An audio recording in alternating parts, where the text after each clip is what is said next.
ఫిరాయింపుల కేసులో స్పీకర్ విచారణ ప్రారంభమైంది. సుప్రీం గడువు నేపథ్యంలో విచారణ స్పీడ్ పెంచారు స్పీకర్ గడ్డం ప్రసాద్. దానంపై అనర్హత వేటు వేయాలంటూ పిటిషన్స్ వేశారు కౌశిక్ రెడ్డి, మహేశ్వర్ రెడ్డి. విచారణకు హాజరయ్యారు కౌశిక్ రెడ్డి, దానం తరపు న్యాయవాది. కౌశిక్ పిటిషన్ పై విచారణ తరువాత మహేశ్వర్ రెడ్డి పిటిషన్ పై స్పీకర్ విచారించబోతున్నారు.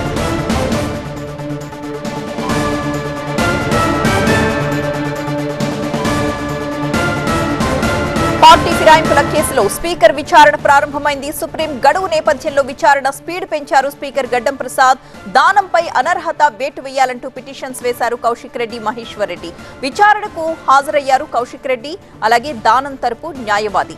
కౌశిక్ పిటిషన్ పై విచారణ తరువాత మహేశ్వర్ రెడ్డి పిటిషన్ పై స్పీకర్ విచారించబోతున్నారు.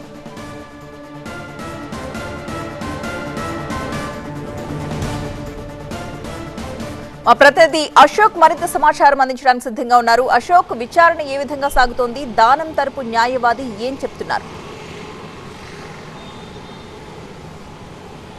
రైట్, ఈ అనర్హత ఎందుకున్నటువంటి ఎమ్మెల్యేలకు సంబంధించిన దానిపైన కీలకమైన విచారణ అయితే కొనసాగుతుందని చెప్పచ్చు. గతంలోనే దానం నాగేందర్కి సంబంధించి ఒకసారి విచారణ కొనసాగింది. అయితే ఆ రోజు ఆయన పర్టికులర్గా కౌశిక్ రెడ్డి ఇచ్చినటువంటి ఏదైతే సాక్ష్యాలు ఉన్నాయో వాటన్నిటిని కూడా తీసుకున్నటువంటి దానం నాగేందర్ అడ్వకేట్ దీనికి సంబంధించిన దానిపైన వాదించే అవకాశం కనిపిస్తుంది. కొద్దిసేపటి క్రితమే ఈ వాదన అయితే ప్రారంభమైంది. మొదటి నుంచి కూడా 10 మంది ఎమ్మెల్యేలలో ఇద్దరు దానిపైన ఫుల్ ఫోకస్ ఉంది. అందులో దానం నాగేందర్ ఒకటి కడియం చేయాలి. ఎందుకంటే దానం నాగేందర్కి సంబంధించిన దానిపైన చాలా బలమైన ఆరోపణలు బీఆర్ఎస్ చూపిస్తుంది, కౌశిక్ రెడ్డి చూపిస్తున్న నేపథ్యంలో దాన్ని ఏ విధంగా ఎదుర్కొంటారు అన్న దానిపైన మాత్రం ఒక ఆసక్తికరమైన చర్చ అయితే నడుస్తుంది. మిగతా వాళ్ళందరికీ కూడా ఇప్పటికే క్లీన్ చిట్ ఇచ్చినప్పుడు కూడా ఈ ఇద్దరిపైన ఏ విధంగా ఉండబోతుందన్న చర్చ అయితే భారీగా నడుస్తుందని చెప్పచ్చు. ఎందుకంటే మెయిన్గా అయితే సికింద్రాబాద్ ఎంపీగా పోటీ చేసినటువంటి దానం నాగేందర్ చేయి గుర్తుపైన, కాంగ్రెస్ గుర్తుపైన పోటీ చేయడంతో ఆ విషయాన్ని ముందు పెట్టి మరి అటు కౌశిక్ రెడ్డికి సంబంధించినటువంటి న్యాయవాదులు వాదిస్తున్న నేపథ్యం మనం చూస్తున్నాం. అయితే దానం నాగేందర్కి సంబంధించినటువంటి న్యాయవాదులు మాత్రం ఇది ఏదైతే పిటిషన్ వేశారో, తన పైన ఆరోపణల గురించి వేశారో, ఆ గతంలో నేను ఎప్పుడు పోటీ చేయలేదు, దాని తర్వాత పోటీ చేశాను కాబట్టి ముందుగా జరిగినటువంటి దానిపైన చర్చ జరగాలి, కానీ దాని తర్వాత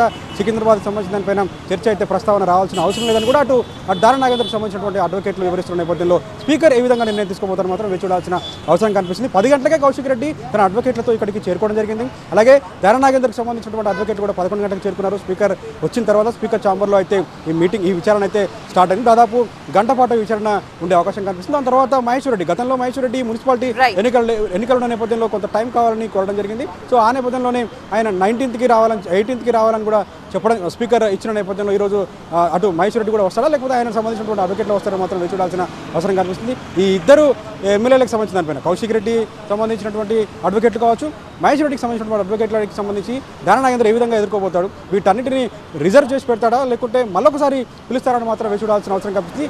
ఈ రోజు రేపు చాలా కీలకమైన ఘట్టాలు అయితే ఈ ఎమ్మెల్యేల విచారణకు సంబంధించిన దానిపైన చోటు చేసుకునే అవకాశం కనిపిస్తుంది. అటు కడియం శ్రీహరి కూడా రేపు హాజరు కాబోతున్నారు. ఇటు ఈ రోజు దానం నాగేందర్ హాజరున్న నేపథ్యంలో విచారణ ముగిసిన తర్వాత కౌశిక్ రెడ్డి ఏం మాట్లాడుతున్న మాత్రం ఎదురు చూడాల్సిన అవసరం కనిపిస్తుంది. ఎందుకంటే గతంలో ఆయన బయటకు వచ్చి కూడా అటు ఒకవేళ స్పీకర్ దగ్గర నుంచి సరైన సమాధానం కానీ సరైన తీర్పు రాకపోతే కోర్టు కూడా వెళ్తామని చెప్పిన నేపథ్యంలో ఏ విధమైన పరిణామాలు ఉంటాయి మాత్రం వేచి చూడాల్సిన అవసరం కనిపిస్తుంది. ఎందుకంటే 10 మంది ఎమ్మెల్యేలు కీలకమైన దశగా మాట్లాడాల్సి వస్తుంది. ఎందుకంటే ఈ ఇద్దరు ఎమ్మెల్యేల పైన ఎలాంటి డెసిషన్ ఉండబోతుంది, ఒకవేళ ఎన్నిక వస్తుందా లేకపోతే ఇంకేమైనా జరుగుతుందని మాకు ఒక ఆసక్తికరమైన చర్చ నడుస్తున్న నేపథ్యంలో స్పీకర్ నిర్ణయం పైన మాత్రం ఒక ఆసక్తికరమైన చర్చ నడుస్తుంది. రేపు ఈ రోజు 2 రోజులు కూడా చాలా కీలకమైన అంశంగా ఈ ఎమ్మెల్యేలకు సంబంధించిన అర్హత వేటికి సంబంధించినటువంటి విచారణగా చూడాల్సి ఉంటుంది.